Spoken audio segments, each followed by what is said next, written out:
Okay. Good morning. It is afternoon. It is very much afternoon. We're recording this a lot later than I think is ideal for either of our brain cells. This is true. It's the same one. It's fine. It is the same one. I have a question for you today, though. All right. And you'll laugh at how this question came to be. I arrived home one afternoon. You were not home yet. Sure. And my lightsaber went...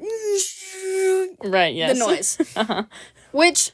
I think that means that the battery's dying. Is that what we decided? That's what I think, yeah. Okay. Well, we'll have to look into that.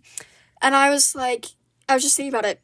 In your opinion, if you ask someone what color lightsaber they think they would have, can you tell a lot about their personality based off of what color they're picking?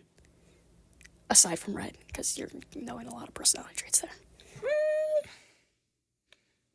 Yes. However, you have to know something about the person and how they're making that choice.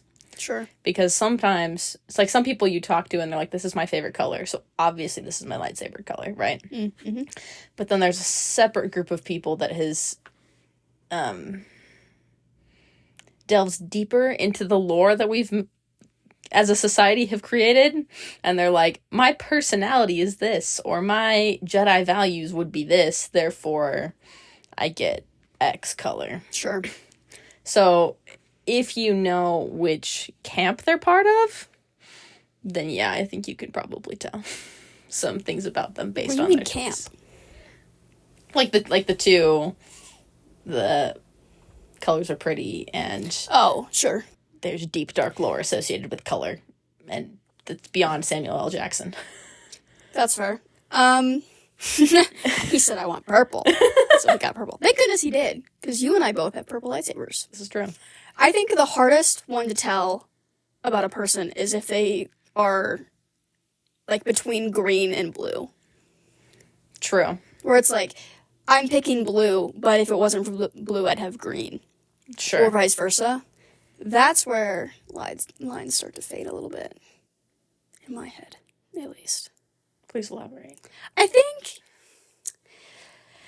like, red is so obviously, like, you just probably want attention. In a lot of cases. Sure. Or you like the bad guy aesthetic, which right. objectively is very cool. Yeah, for sure. But also, like, I think if you're picking purple, a lot of it's color-based, right? Like, Typically. But also purple is like this medium between the blue and the red. Like it's Theoretically, yeah. it's the combination of. Mm-hmm. But green and blue is just so interesting because they're both wielded by the good guys in different phases of their life. So arguably, you could say, except for Yoda. It's interesting. Well, I've never heard that take on green and blue before, but I think it's interesting. Right? Typically, I hear the green is more attuned to the Force, specifically a little more peaceful, a little more diplomatic, going for Force combat, specifically. And blue is a little more martial. Sure. Physical, almost technical skill with a lightsaber. Protecting, peacekeeping, kind of. Yeah. That's typically the difference I hear. I've always registered it as, like, phase of life. Which is interesting. Ahsoka goes opposite then. Yeah. She starts with green, and then she goes to blue, and then obviously white eventually. But Right. I guess that's true, because, like, Luke, right, progresses into the green saber. Mm-hmm. So when someone's like, if it weren't for blue, I'd have green, or if it weren't for green, I'd have blue, like, I want to know what phase of their life they're in. And if at one point they would have been more sure of an alternate color. Sure. I don't know. What made you pick purple? What did we pick? Purple? Well, there's some nostalgic connections to purple. We both have the same backstory on this. No, it's not. I am not a Vikings fan the same way you are. No, we both had the purple plastic one growing up. Oh, yes. That's why. I had a purple plastic one growing up, the one you, like, flick out, right?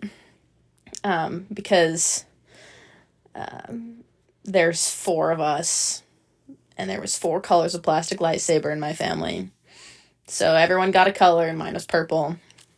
We fought too much with them once. They got confiscated. My purple one got thrown away. It's very traumatizing. For my, 18th birthday, my parents found an old plastic purple one, on eBay or something, and bought it for me. Yeah, right. That's pretty awesome. So I have one now, again. But I just have always loved the purple. I don't know, my favorite color is blue, but I wasn't going for favorite color when I picked. It was kind of, I've just always had a purple lightsaber, and so that's the one I'm going to get. Interesting. I think maybe in another week we can get into hilt choices. Sure, because the Disney hilts, they have their, what are they called? Classes of hilts? Yeah. Whatever Design, whatever. Your classification. Yeah, your category. Category. Whatever they want to call them. Yeah, we should chat about that. Do you have your pen here? Where is it? Yeah. I do. Somewhere. We should pull out our pens. Maybe we'll chat about that pretty soon. And yeah, I also have purple. Kind of for the same reason. It was my favorite color growing up, and I had a purple lightsaber. There's the nostalgia there. Right. But also, I just enjoy the concept of a healthy medium of both. Sure. Light and dark. I think you need both perspectives in order to pick a side. Interesting. To some extent. Sure. It's kind of like the news, right? You want to read both sides of the story a little bit. Sure.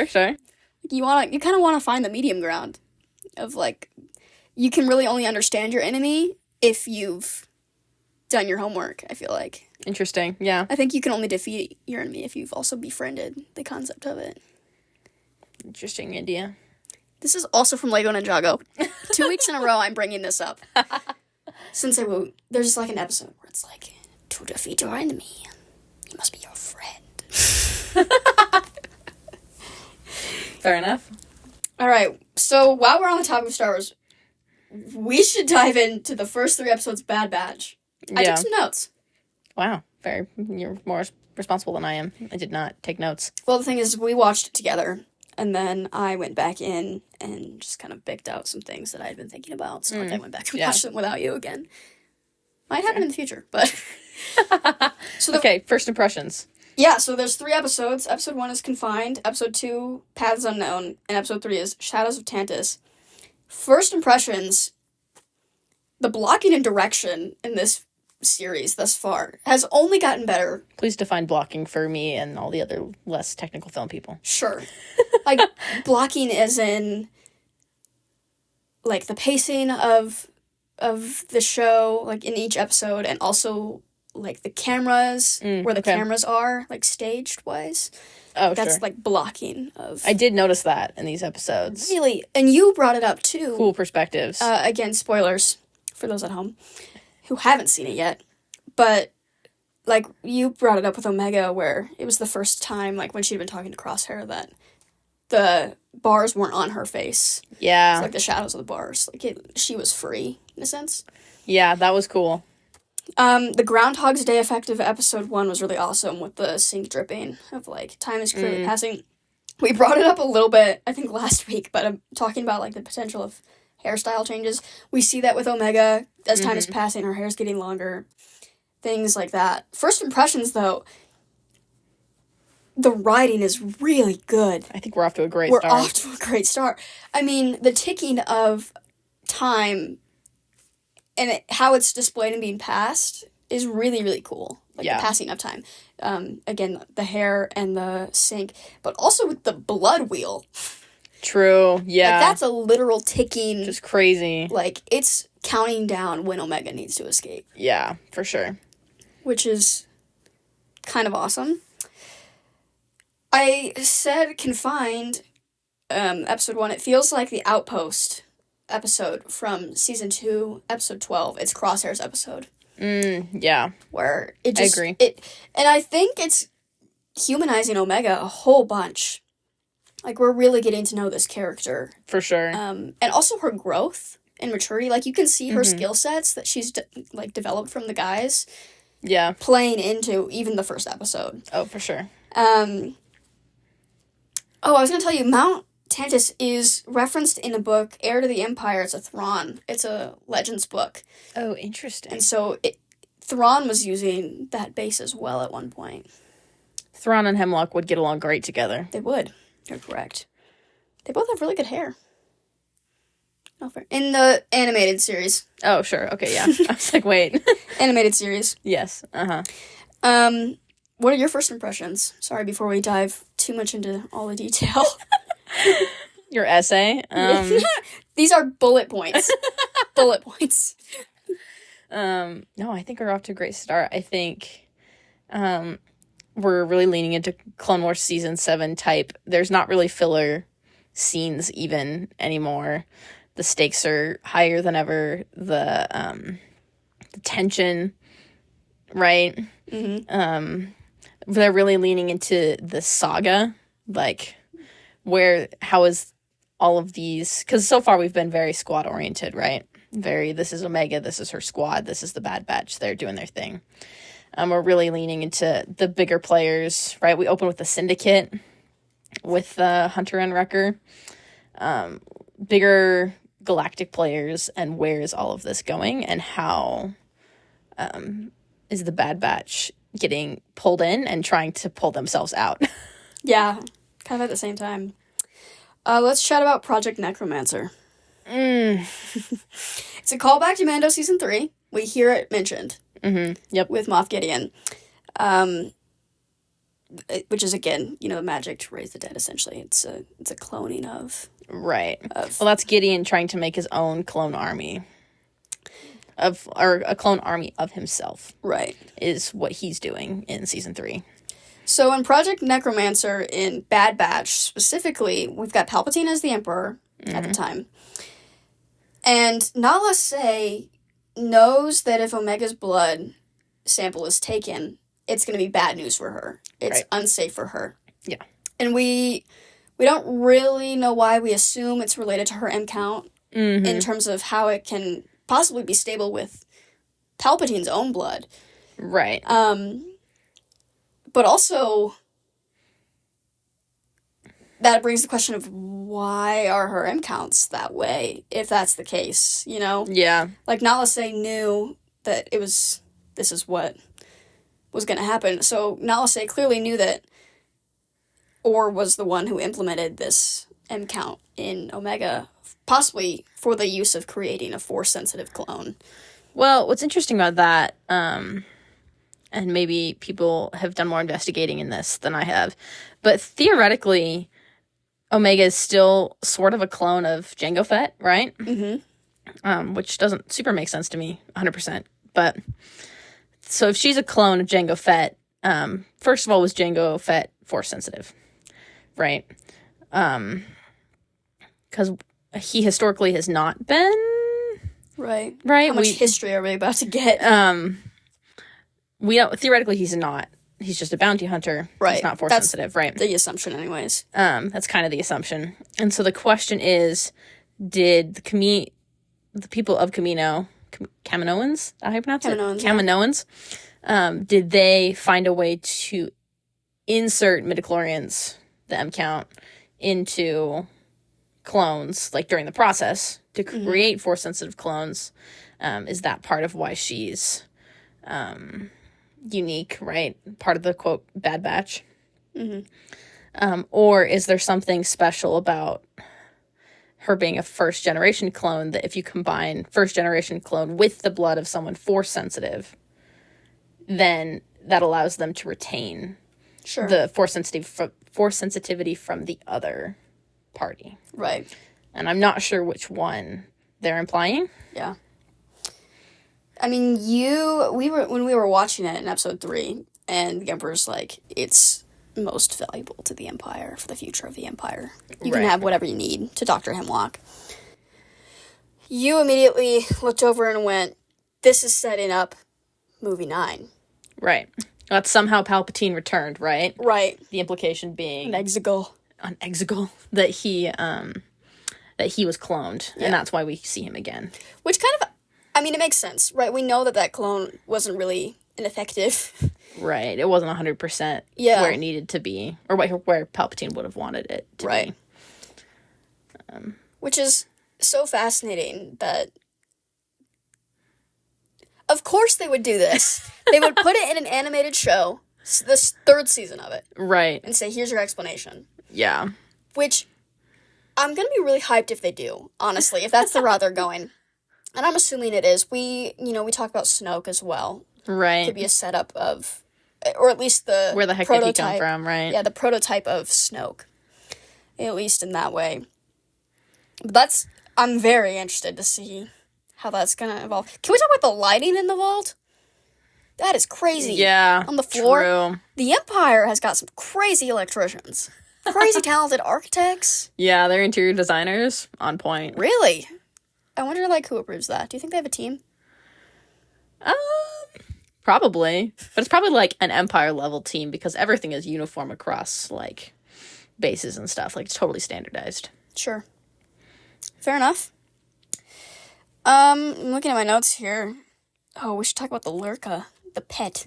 Betcha? Batcher? Whatever. Something like that. Betcha? Yeah.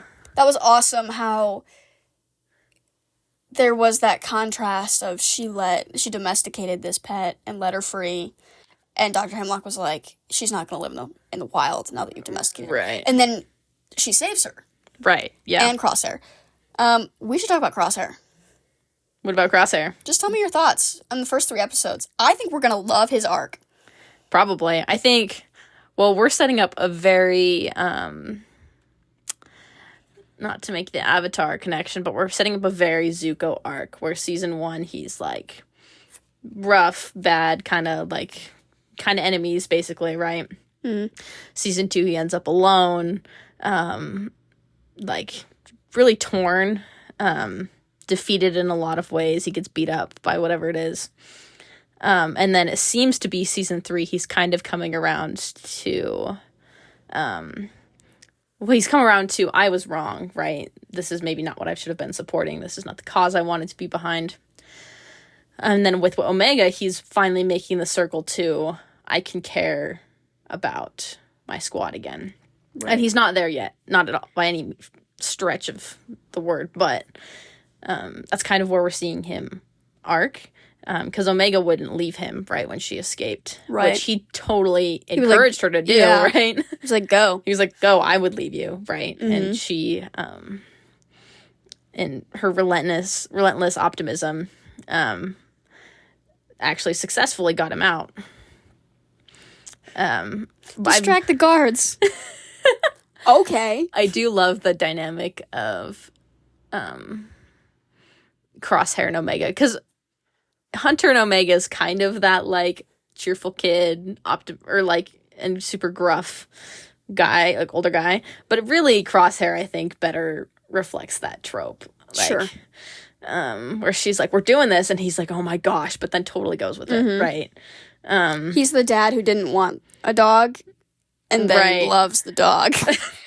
Hunter was like, can we bring her home? And Crosshair was like, no. But then now he's totally invested. Totally attached. I think we're gonna love his arc. I'm hoping he lives through the end of the season. I have a theory. But you know how we see his hand tremor? He's developed this tremor. Right. Right, and so he's not accurate anymore. It's not as accurate, but it's probably from taking blood, right? Possibly. But we also see Dr. Hemlock's hand is in this little glove mechanism thing. It's true, he's got the one glove. Mm-hmm. I have a theory that, this bad batch of clones, I think how we see them perhaps die at the end of the season is, their DNA essentially is, breaking down. They weren't meant to survive the war. Interesting. And I'm curious if Dr. Hemlock is actually not a clone. Yeah, that's true. I wonder if part of his research and why he cares so much is because he knows or has an idea of what's coming. Yeah. And possibly he's also looking for a solution. And has his own personal agenda aside from the Emperor. It's an interesting idea. See, when I saw the hand tremor, my thought was... that's going to be a big part of Crosshair's arc, is because his whole thing was that he's a sharpshooter, right? He's the sniper. And so he's going to end up back with the other guys, and he's going to be like, I have nothing to offer you. I can't even shoot the way I used to. And there's going to have to be, he's going to have to realize that they cared about him more than just in that way. Right. That's my prediction anyway. I think that's smart. Yeah. Although I am interested, I wonder how, like, if they've, because they said in the show that they had ruled out Crosshair as having viable blood. Yeah. Right? So I'm curious to know if everyone they've ruled out is still getting blood drawn and tested. And if so, why?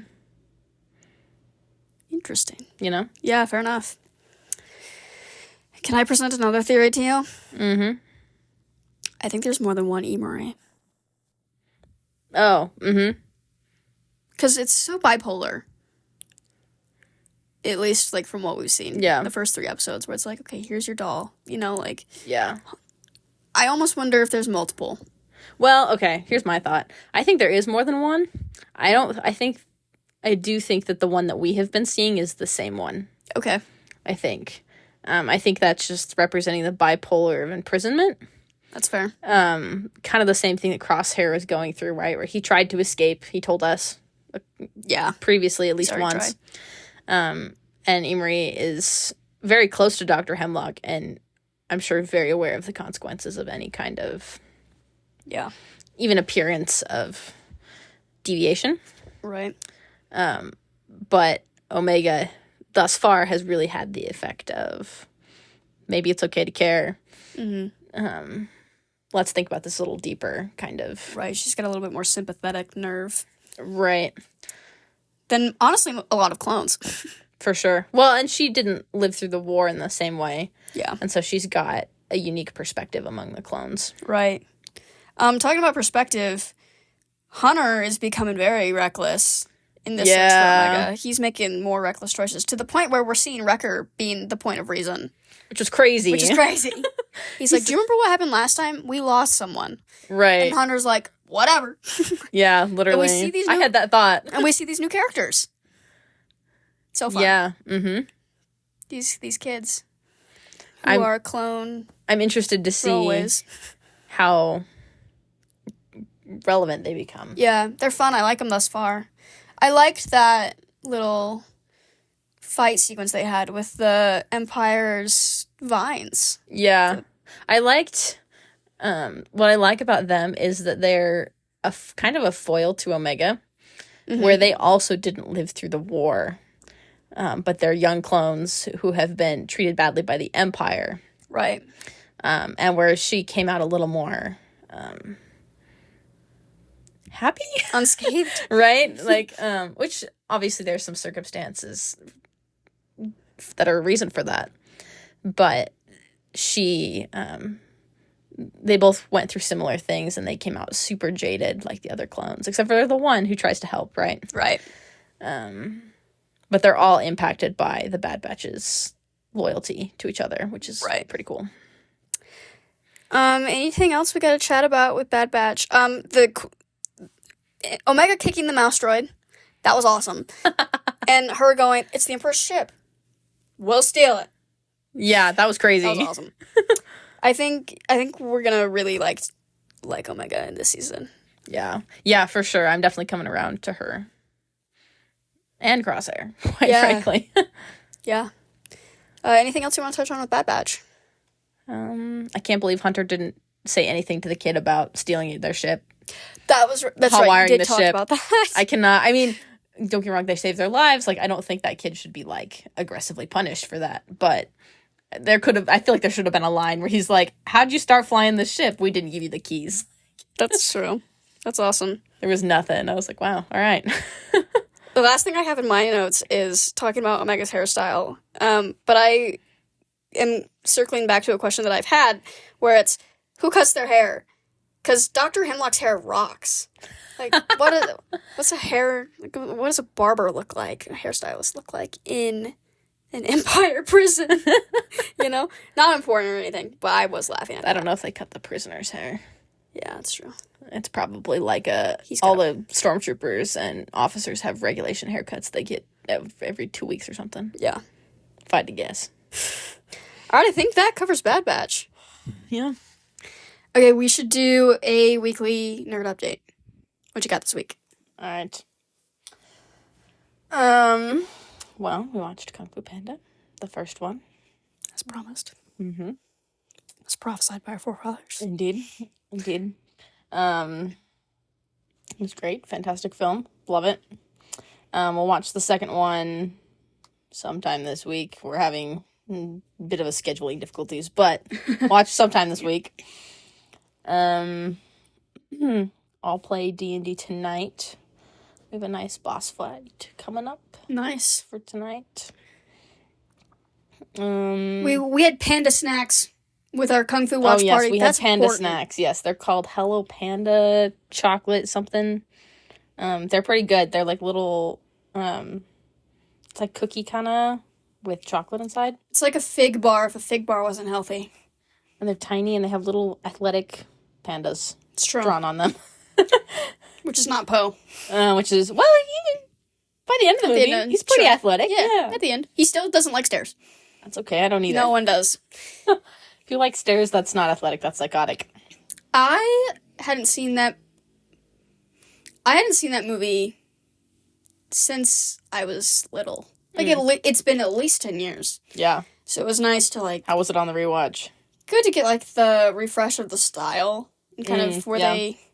Because they made some groundbreaking, like, animation discoveries with that film. Yeah. So it was really cool to see, the style implemented. Poe is just so funny. Right. The writing is fantastic. I had to The restrain writing- myself to not quote the whole thing while we were watching. The writing is really, really good. Tai Lung's arc still freaks me out. He's Fair. he's one of the few villains that I genuinely like. Him and Scar and Evelyn Dever from Incredibles 2. I feel icky. That's fair. But it was really cute. It was good to watch it again, and I'm excited for the second movie, Yeah. which I'm less familiar with. Yeah, it'll be interesting. When we finish, we need to have a conversation about villains and animation in general. True. I think. Yeah, we'll watch the second one. What's your nerd update other than Kung Fu Panda? Yeah, I this week purchased, kind of haphazardly, the Lego Bad Batch Attack Shuttle.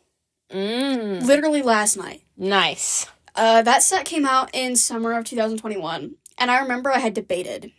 Like, it was still showing up on shelves a little bit, and I was like, no, I don't need it. And season 3 just started, and I was like, they're not going to make another tech minifigure. So I have to get it now. So I did buy that. I had a friend who was selling it on, like, Facebook Marketplace. Yeah. And so I paid, like, $30 over retail price, I think, Sure. for it. But, super excited about that. I'm trying to think if there was, like, anything else super noteworthy. I mean, we watched Bad Batch. We watched Bad right? Batch. We watched Princess and the Frog We did. on Monday. I did Which- not watch the Avatar show, sadly, but Yeah. That's where you and I differ again, because that's not something yeah. that's on my radar. Princess and the Frog was really good, though. It was good to watch that one again. Princess and the Frog was really good. I mean, we looked it up. That movie came out in 2009. And, The last 2D Disney animated yeah. film, we decided. Which is so... less true 2D, right? Wish kind of Sure. With that, wants to be. not including the Spider-Verse style that's kind of Right, been more implemented. prevalent. Where there's, like, multiple layers of... 3D and 2D. Yeah. Right? Like, yeah. So Princess and the Frog was really good to watch. I love that movie.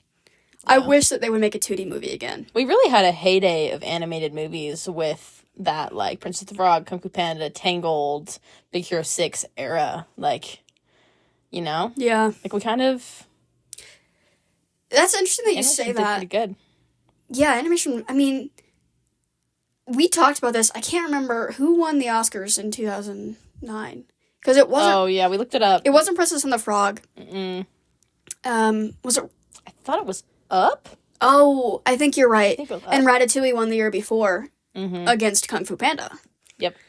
Um, Which I would disagree, but that's fine. you haven't seen Ratatouille all the way through. No. So you can't make I've never had the desire to, though. you can't make a educated decision. I suppose. Although, if I don't want to watch it all the way through, I feel like that says something. But we can move on. That's fair. I'm not the biggest fan of Ratatouille either.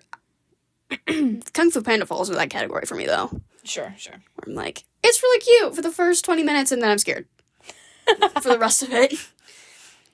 Like, I love him going to meet the Fab Five. That sequence is my favorite sequence in the whole film. Sure. It's like the process of Did you say the getting Fab in. Five? Whatever they are.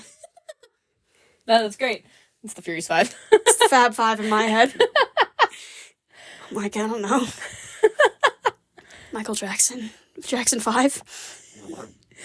If I had a nickel for every time you referenced Michael Jackson while watching animation this what were week. we watching? Oh, Bad Batch. Yeah, with Hemlock's one glove. Oh, yeah. I would have 2 nickels, which isn't allowed, but it's weird that it happened twice. That was crazy. That was crazy. We didn't really play Lego Star Wars this week. We've been busy. This week was insane. This week was crazy for so many reasons. But yeah, we've been busy. Well, we got some stuff in. I got a little bit, yeah. Yeah, and we'll get in Kung Fu Panda 2. Next week we'll get the next episode of Bad Batch. Yep. I think I'm gonna go refresh on some of season 3 of Mando. Yeah, I know. Like, I feel like I need to go. Because I have not. I've rewatched season 1 before, and I've rewatched season 2, but I have not rewatched season 3 since it came out.